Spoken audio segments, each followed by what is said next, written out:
बघा next question. A car travels at a distance of एव्ही in a 3 equal segments. First third at a velocity of v1. पहिला जो आहे तो v1 ने चाललाय, दुसरा जो आहे तो v2 ने चाललाय, तिसरा जो चाललाय v3. पण सांगितलंय त्यांनी काय सांगितलं, इक्वल डिस्टन्स मध्ये चाललाय. हा given that v3 is 3 times of v1.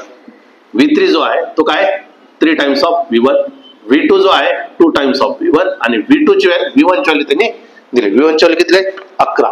v1 ची व्हॅल्यू किती आहे 11 म्हणजे किती होऊन जाईल 22. हे किती होऊन जाईल मग 33.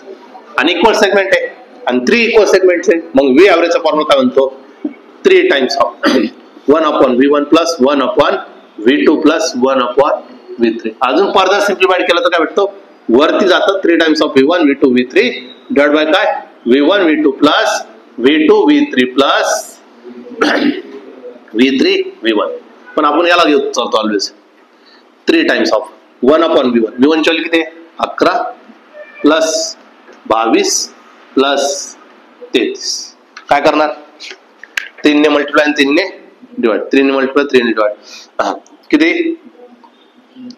3 ने मल्टिप्लाय 3 ने डिवाइड. इथं किती करायचं 66 करायचं ना.